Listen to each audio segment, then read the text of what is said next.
Okay, good evening, my dear students. Good evening, sir. Good evening, sir. So, what we are going to be start today? Today we are going to be start science and topic is called nutrition in plants. क्या आज हमें topic पढ़ना है बेटा? Nutrition in plants. और आज से हम लोग का क्लास जो है स्टार्ट होगा। जो हमारा सिलेबस है वो हम लोग कवर करेंगे, ठीक है। जो साइंस का फर्स्ट चैप्टर हमें पढ़ना है, मतलब टॉपिक स्टडी करना है class 5th, 6th, 7th and 8th के लिए, वो टॉपिक हमने लिया है nutrition in plants. So first of all I just ask one question to you all that we are a living things. Say speak loudly. We are a living things? Yes, sir. Okay. Animals are also a living things? Yes, sir. Okay. Book is also a living things? No, sir. No. Why? Book is not work. Book is not grow. Book is not develop. Yes, you know. So that's why we are not put book in a category of living things. We are put in the category of non-living things. So when the living things are there, we require the food also for growth and development. So when we eat the food, the organism need to take food. Every organism, what means whatever the living things are there. If we talk about the human, if we talk about the plants, if we talk about the animals, everyone's need a food. For what? To obtain energy. If I am not eating a food from 5 days and 6 days, 7 days, 8 days, so my energy is the same like today? No, it is a different. Yes या no? अगर मैं सुबह से खाना नहीं खा के आया हूँ तो क्या मेरी एनर्जी ऐसे ही रहेगी?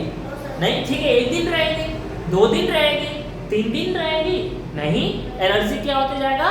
डाउन हो जाएगा। मैं इतना चिल्ला नहीं पाऊंगा। चिल्ला पाऊंगा क्या? इतना नहीं चिल्ला पाऊंगा। तो उसके लिए मुझे एनर्जी, ऑब्टेन एनर्जी चाहिए। तो food can give the energy to us and to living things. Second, to obtain materials for growth. You know the child of a 6 month, 3 month, उसे मदर फीड करती है मिल्क, फिर वो बड़ा होता है, फिर वो बड़ा होता है, फिर वो बड़ा होता है, 6 year का होता है, फिर तुम लोग जैसे हो जाता है। ऐसा क्यों?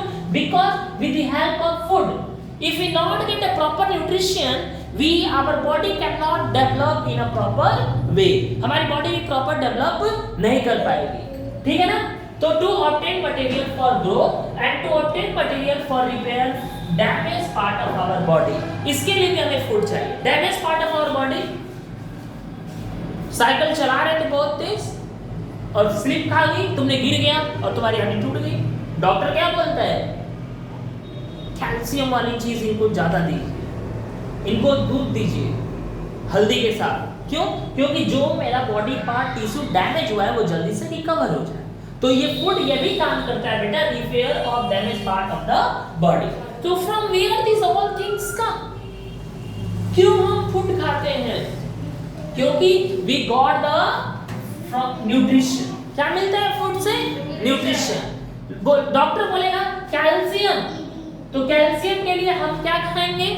मिल्क ड्रिंक करेंगे, चीज खाएंगे, ये सारी चीजें मेंटेन करेंगे, क्योंकि कैल्शियम उसी में मिलता है। मींस न्यूट्रिशन क्या है बेटा?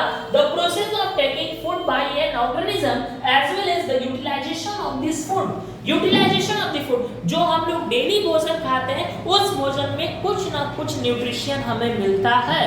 अगर हम पल्सेस खाते हैं, दाल, प्रोटीन, विटामिन, ये सारी चीजें मिलती है कि नहीं मिलती? किससे मिलती है? फूड से ही मिलती है। हमारे बॉडी को न्यूट्रिशन अप्लाई होते हैं। मतलब कि अगर मैं चीज खाऊंगा तो यूटिलाइजेशन ऑफ दिस फूड, मतलब कि उसमें क्या प्रेजेंट है? कैल्शियम है, फैट भी है, ठीक है। तो मतलब वो यूटिलाइज हुआ। जब मैंने कोई मिल्क ड्रिंक किया तो यूटिलाइजेशन है कि उसने मुझे कैल्शियम दिया। तो ये utilisation of food by this food by organism is called nutrition. Okay, मतलब जो फूड खाते हो उसमें सारी जो तुम्हारी न्यूट्रिशन होती है वो प्रेजेंट होनी चाहिए, तब तुम्हारी बॉडी क्या हो पाएगी बेटा? Energy, growth and development. Balance diet तुमने सुना होगा, adequate amount of food, balance diet. Balance diet क्या होता है? हैव यू थाली तुमने लिया है ना, खाने के लिए थाली रखते हो, उसमें कई सारे भोजन होते हैं बेटा। रोटी होता है, दाल होता है, और क्या क्या होता है, पनीर होता है, सब्जी होता है, पालक होता है, लेकिन पालक हम नहीं खाएंगे। पालक में भी मिलता है हमें न्यूट्रिशन, ठीक है। तो वो बैलेंस डाइट किसे कहते हैं? जब आप इक्वल अमाउंट ऑफ न्यूट्रिशन लेते हो, that is called a balanced diet. Means everything in your food, every nutrition can be present, that is called a balanced diet. ठीक है, अब यहाँ पे देखो न्यूट्रिशन समझ में आया। So what is the nutrition? The process of taking food by an organism as well as the utilization of this food by the organism is called nutrition. Okay? Nutrition के कितने? What are the modes of nutrition? कितने modes होते हैं बेटा? 2 होते हैं। एक कौन सा मोड होता है? बताइए। एक कौन सा मोड होता है? कोई बताएगा मुझे? Tell me about. The first mode is called autotrophs. कौन सा मोड होता है बेटा? Autotrophs. और सेकंड मोड क्या होता है बेटा? हेटेरोट्रॉप्स। सेकंड मोड क्या होता है? हेटेरोट्रॉप्स। ऑटोट्रॉप्स क्या होता है बेटा? कोई बताएगा what is autotrophs? When the plants can prepare their own food, it is an example of autotrophs. और heterotrophs क्या होता है? We are dependent upon the plants. That is called a heterotroph. Plants ने खुद से भोजन बनाया, कोई लिविंग थिंग्स अगर खुद से भोजन बनाया, that is a part of autotroph. और जो दूसरों पे डिपेंड होता है, that is called a heterotrophs. तो नेक्स्ट हम क्लास में पढ़ेंगे difference between autotrophs and heterotrophs. Understand? चलो वाला फिर आइए। बेटा क्यों डिस्टर्ब कर रही हो? आप डिस्टर्बिंग एलिमेंट है, अभी आपको नहीं पढ़ना है ये, ठीक है? आपके जो बड़े भैया लोग हैं ना, वो लोग पढ़ रहे हैं, तो आप अपना कंटिन्यू करिए।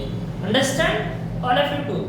बेटा देखो पढ़ने का एक तरीका भी होता है। तुम्हें क्या करना, जैसे मैंने पढ़ा दिया, तुमने सुन लिया अपने कानों से, लेकिन तुमने उसे रिवाइज नहीं करोगे तो नहीं हो पाएगा। कुछ नहीं करना है, घर जाओ, इसे 1 से 2 बार रिवाइज करोगे, सर ने क्या पढ़ाया है, और अपने से ही प्रैक्टिस करो। तब तुम्हें वो चीजें ना याद करने की जरूरत होगी। जब तुमने रिवाइज किया तो वो ऑलरेडी आपके माइंड में क्या हो जाएगा? सेटअप हो जाएगा। समझ में आया? तो this is part of a revision. ठीक है, कितने दिन तक याद करोगे? इसे अंडरस्टैंडिंग होनी चाहिए। हमें कोई भी कॉन्सेप्ट को बेटा अंडरस्टैंड करना है, थिंक करना है, तब जाके हमारा कॉन्सेप्ट क्या होगा? क्लियर होगा। समझ में आया? तो ये आप लोगों को समझ में आ गया? Very good. So we start the next topic, that is called autotrophs and heterotrophs.